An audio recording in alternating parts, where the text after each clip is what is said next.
Your GPS just died. No signal, no bars, no blue dot blinking back at you.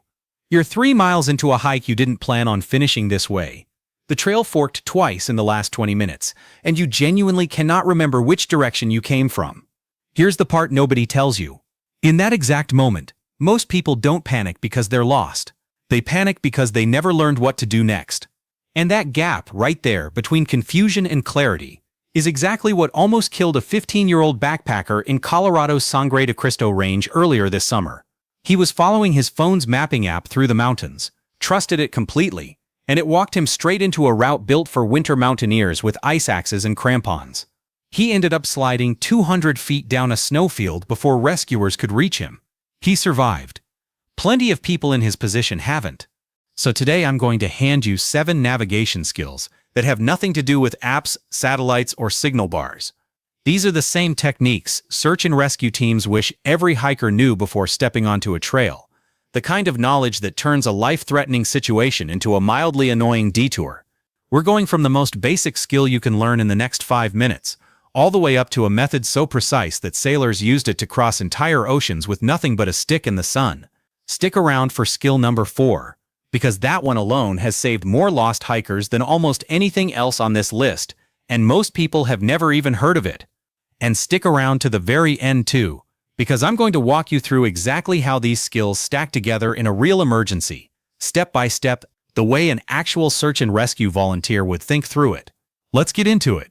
Skill number 1 is reading a topographic map like it's actually trying to talk to you, because it is. Most people look at a topo map and see a mess of squiggly lines and give up immediately. But those lines are the entire secret. Every one of those contour lines represents a specific elevation, and when they're packed tightly together, that means steep terrain, a cliff face, a ridge you do not want to attempt without gear. When they're spread far apart, that's flat, walkable ground. Learn to read the spacing, and you're basically reading the shape of the earth before you ever set foot on it. Here's the trick almost nobody uses. Before you even start hiking, trace your planned route with your finger and count how many contour lines you cross. If your map has a contour interval of 40 feet and you cross 10 lines going up a ridge, you already know you're gaining 400 feet of elevation on that stretch. Now compare that number to how you're actually feeling on the trail. If you expected a gentle 300-foot climb and you're gasping for air on what feels like a cliff,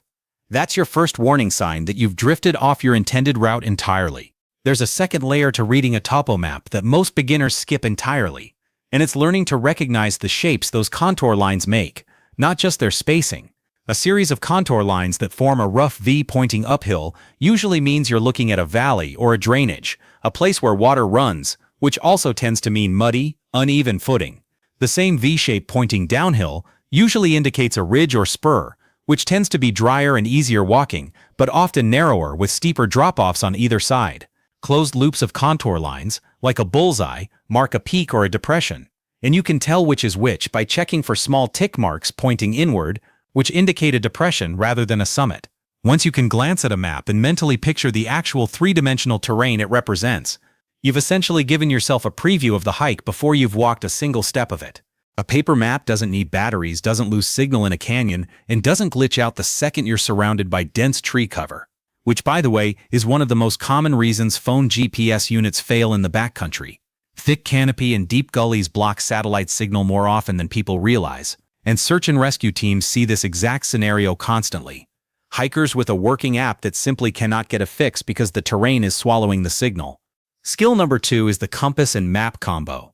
And I want to be clear, a compass by itself is basically useless if you don't know how to pair it with your map. This is called orienting your map, and it takes about 30 seconds once you know how. Lay your map flat, place your compass on top of it, and rotate the entire map, compass included, until the red magnetic needle lines up with the orienting arrow etched into the compass housing. Congratulations, your map is now facing the exact same direction as the real world around you. North on the paper is now north in reality. This single move eliminates probably the most common navigation mistake there is, which is holding a map upside down relative to your direction of travel, and unknowingly walking the complete opposite way you intended. Once your map is oriented, you can take a bearing to any landmark you can see, a distant peak, a lake, a tower, by pointing the direction of travel arrow on your compass straight at that landmark and reading the number where the needle crosses the dial. That number is your bearing in degrees. Write it down. Now, even if fog rolls in and that landmark disappears completely, you can walk that exact bearing and know you're heading toward it. One thing almost every beginner gets wrong here is forgetting about declination. The difference between magnetic north, which your compass needle actually points to, and true north, which is what your map is drawn against. Depending on where you are in the country, that difference can be anywhere from a couple degrees to close to 20 degrees, and if you ignore it on a long bearing, you can end up hundreds of yards off target by the time you've walked a mile.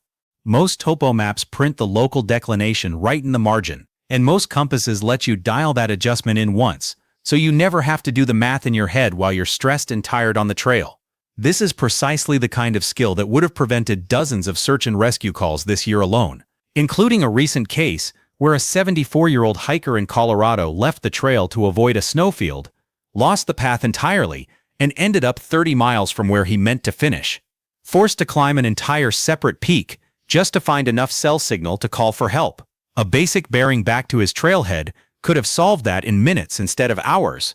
Skill number 3, and this is the one that requires zero equipment whatsoever, is using the sun as a rough directional guide. In the northern hemisphere, the sun rises generally in the east, arcs through the southern sky at its highest point around midday, and sets generally in the west. That's not precise enough for serious navigation on its own, but it is precise enough to keep you from walking in a complete circle, which happens far more often than people think, because without any reference point, human beings naturally tend to drift in one direction, often veering slightly to the side of their dominant hand without ever realizing it. Here's a sharper version, using just a stick in the ground, and honestly this one feels like a magic trick the first time you do it. Plant a straight stick vertically into flat ground, and mark the tip of its shadow with a small rock. Wait 15 minutes, mark the new position of the shadow tip with a second rock. Draw a straight line connecting those two rocks, and that line runs roughly east to west, with the first mark being west and the second being east. Now stand with the first rock, your west mark, on your left and the second rock on your right, and you are facing due north. It sounds almost too simple to work, but this exact method, or close variations of it, has been used for centuries by travelers with nothing else available, and it still works exactly the same way today, because the sun hasn't changed its habits. If you happen to be out at night instead, and you're in the northern hemisphere, find the Big Dipper. Follow the two outer stars of its cup upward, and they'll point you almost directly to the North Star Polaris, which sits close enough to true north that you can use it the same way you'd use a compass bearing, just by looking up. Skill number 4, the one I promised you earlier, is called terrain association, and honestly once you understand it, you'll wonder why nobody taught you this on day 1. Terrain association means constantly matching what you see in front of you to what's printed on your map, in real time, as you walk. Most hikers only check their map when they're already confused. Experienced navigators check it constantly, almost subconsciously, cross-referencing the shape of a ridgeline, the bend of a creek, the angle of a valley, against the contour lines on the paper. The moment reality stops matching the map, even slightly, that's your earliest possible warning that you've drifted off course. And catching that drift early, within the first few minutes, is dramatically easier to correct than realizing an hour later that you're somewhere completely unrecognizable. Search and rescue professionals will tell you that the single biggest factor separating a minor navigation error from a full-blown emergency is how early it gets caught. People who check terrain association constantly notice a wrong turn within 5 minutes. People who don't, sometimes don't notice until they've covered miles in the wrong direction. Build this habit specifically. Glance at a landmark, glance at your map, confirm they match, repeat every 10 or 15 minutes without fail, and you will catch almost every wrong turn before it becomes dangerous. A good way to build this habit if it feels unnatural at first is to narrate it out loud to yourself. Quietly say what feature you expect to see next, based on the map, a creek crossing, a switchback, a rock outcrop, and then confirm out loud when you actually see it. It feels a little silly the first few times. It also works remarkably well, because speaking it out loud forces your brain to actually commit to a prediction instead of passively glancing at a map without truly processing it. Skill number 5 is understanding handrails and catching features, which sounds like military jargon because it actually is, borrowed straight from land navigation training. A handrail is any long linear feature you can follow, a river, a ridgeline, a power line, a distinct tree line, that runs roughly in the direction you need to travel. Instead of trying to walk a perfect compass bearing through thick, disorienting terrain, you follow the handrail instead, letting the landscape itself guide you. A catching feature is something unmistakable positioned deliberately beyond your destination, so that if you somehow miss your actual target, you know you've gone too far the moment you hit it. Say your camp is near a creek, and past that creek is a distinct rocky ridge. If you're navigating toward camp and you suddenly hit that ridge, you know immediately you've overshot, and you can backtrack with confidence instead of wandering further into unfamiliar ground. Planning your route around handrails and catching features before you even start hiking means you're building an automatic error correction, a built-in safety net that doesn't require a single satellite. A related trick worth knowing is called aiming off, which is deliberately walking your bearing slightly to one side of your actual target, rather than dead straight at it. It sounds counterintuitive, but here's why it works. If you aim directly at a small target, like a specific trail junction along a long creek, and you're even slightly off in your bearing, you won't know whether you drifted left or right when you hit the creek, so you won't know which direction to turn. But if you deliberately aim, say 15 degrees to the left of that junction, then when you hit the creek, you already know with certainty the junction is to your right, and you simply follow the creek that direction until you find it. Skill number 6 is pace counting, which is one of those skills that sounds almost too simple to matter until the one time it saves you. This is how you measure distance traveled using nothing but your own footsteps. First, find a measured distance. A running track works great, or just measure out 100 meters with a tape measure in a park. Walk it at your normal hiking pace and count every time your right foot hits the ground. That number is your pace count for 100 meters. Most people land somewhere between 60 and 75, but it genuinely varies person to person, which is exactly why you need to measure your own number rather than borrowing someone else's. It's worth measuring this more than once too, because your pace count changes noticeably depending on conditions. Walking uphill, through deep snow, across loose scree, or with a heavy pack all lengthen or shorten your natural stride in ways that throw off a single baseline number, if you're not accounting for it. Some experienced navigators keep a small card in their pack with adjusted pace counts for flat ground, uphill, downhill, and thick brush, so they're never relying on a number that was only ever accurate for one specific set of conditions. Once you know your baseline, you can estimate distance traveled in the field with real accuracy, which becomes critical when you're trying to figure out, for example, whether you've already passed a trail junction that should have appeared half a mile back. Combine pace counting with a bearing, and you get what's called dead reckoning, tracking both your direction and your distance simultaneously, which is genuinely how explorers crossed uncharted continents long before satellites existed. It still works exactly the same today, and unlike a GPS, your legs never run out of battery. Skill number 7, and this is the one that ties every other skill together, is the STOP method. And I want you to actually memorize this acronym because it might be the single most important thing in this entire video. Stop moving the second you realize you might be lost. Do not keep walking hoping the trail reappears, because every additional step in the wrong direction makes your situation miserably worse and makes any eventual rescue effort harder, both because you're moving further from your last known point and because it burns daylight and energy you may need later. Think calmly, review your last confirmed known location and how long ago you were there. Try to reconstruct, honestly, exactly when things stopped matching what you expected, because that moment is usually much closer than it feels in the panic of realizing you're lost. Oh, observe. Actually look around you, check your map, check any landmarks, check the sun's position, gather every piece of information available before making a single decision. This is the step people skip the fastest under stress, and it's the one that matters most, because acting on incomplete information is often how a manageable situation turns into a genuinely dangerous one. Plan. Only now do you decide your next move. And if you have any doubt whatsoever, the safest plan is almost always to backtrack along the exact route you came from, rather than pushing forward into the unknown. If backtracking genuinely isn't possible, and you've done the observe step properly, this is when you'd use a handrail, a known bearing, or simply staying put and making yourself visible if you believe help is coming. This single framework is the difference between the hikers who get found within hours and the ones whose situations spiral for days. It's simple enough to remember even when you're stressed, scared, and your heart is pounding, which, let's be honest, is exactly the state you'll actually be in if you ever need it.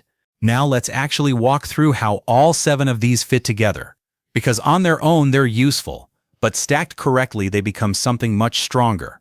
Before you ever leave the trailhead, you study your topographic map, identify your handrails and catching features, and mentally note the shape of the terrain you're about to walk through.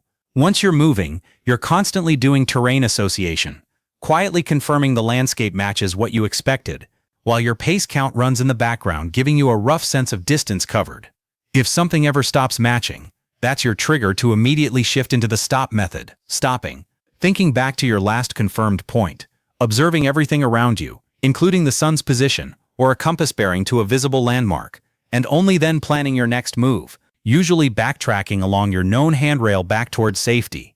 That's the entire system, and none of it requires a single satellite. Here's the uncomfortable truth underneath all 7 of these skills. Technology failing you in the backcountry isn't some rare freak accident. It is one of the most predictable things that happens out there. Batteries die faster in cold weather. Dense canopy and deep canyons block satellite signal constantly. Apps can and do glitch, especially on trails full of tight switchbacks. And even when your GPS is technically working perfectly, it can still walk you confidently into terrain you were never equipped to handle, exactly like it did to that 15-year-old in Colorado. None of these 7 skills require you to throw away your phone or your GPS watch. Use them, they're genuinely useful tools, but treat them as backup, not gospel. The hikers who come home safely from a bad situation are almost never the ones with the newest device. They're the ones who understood on a fundamental level how to read the land itself, and who never needed a screen to tell them which way was home in the first place. If you actually want to build these skills instead of just watching a video about them, here's your homework. Grab a topographic map of a local trail system you know reasonably well. Practice orienting it with a compass in your own backyard before you ever take it into the field. Measure your pace count at a nearby park this week, in a couple different conditions if you can manage it. And the next time you're out on a familiar trail, force yourself to put the phone away for 20 minutes and navigate using nothing but terrain association and a handrail you picked out in advance. Small low-stakes practice now is exactly what turns panic into calm confidence later, when it actually counts. Drop a comment letting me know which of these 7 skills you'd never heard of before today. I read every single one. And if this kept you from getting a little too comfortable relying on that blue dot, subscribe. Because next week we're covering the survival mistakes that turn a minor wilderness emergency into a genuine crisis. And trust me, you're going to want to see number 3 on that list before you're ever standing in the situation it describes. Stay safe out there, and I'll see you in the next one.